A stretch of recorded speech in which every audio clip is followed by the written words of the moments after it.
talking about 2024 U.S. elections. Listen up, folks. The 2024 election has shown us something big. It's like a mirror reflecting the deep political and social divisions in our country. While we all know elections are going to stir things up, this one feels extra intense. It seems like the parties are playing to the loudest voices, leaving the rest of us in the dust. You see, the election has become a big debate about cultural resentment. People are feeling left out and angry, and they're not afraid to show it. But here's the thing, these divisions are getting deeper and deeper.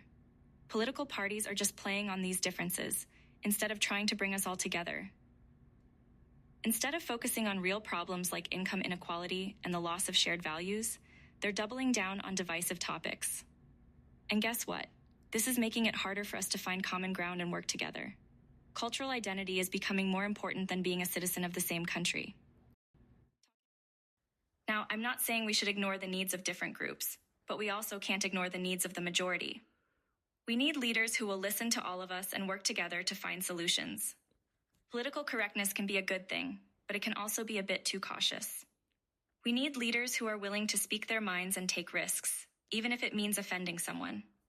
And we need leaders who are not afraid to address the tough issues, even if it means making some uncomfortable choices. And let's not forget about virtue signaling. It's like a game of political posturing, where leaders pretend to be more moral than they actually are. But this is not the way to lead. We need leaders who are honest and transparent and who will put the needs of the people first. While some might find virtue signaling appealing, it often lacks the substance to solve real problems. Voters get frustrated by symbolic gestures that don't do anything. The election also showed how dangerous echo chambers can be for political leaders. They seem to be afraid to listen to evidence that contradicts their beliefs. This makes it hard for them to deal with the complex issues facing our society.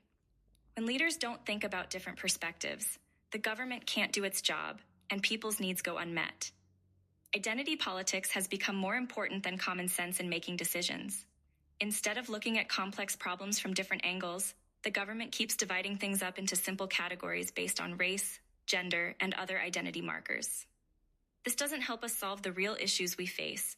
It's also concerning that some people think the government only cares about a small group of people. This makes it hard for ordinary citizens to feel heard and respected. The government needs to listen to the concerns of all its citizens, not just a few. Furthermore, the way some issues are handled, like climate change and social justice, doesn't make sense. Policies are often contradictory, which makes it hard for people to understand what's going on. In the end, the government needs to focus on the needs of all its citizens, not just a few. They need to listen to different perspectives and work together to find solutions to the complex problems we face. The 2024 election showed that leaders haven't changed their old ways and aren't listening to the needs of a diverse society.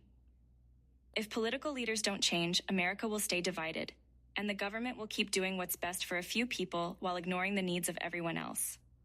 This whole thing about identity politics and pretending to be perfect is just going to make people more angry and keep us divided. We need leaders who will listen to all of us and make policies that benefit everyone, not just a few.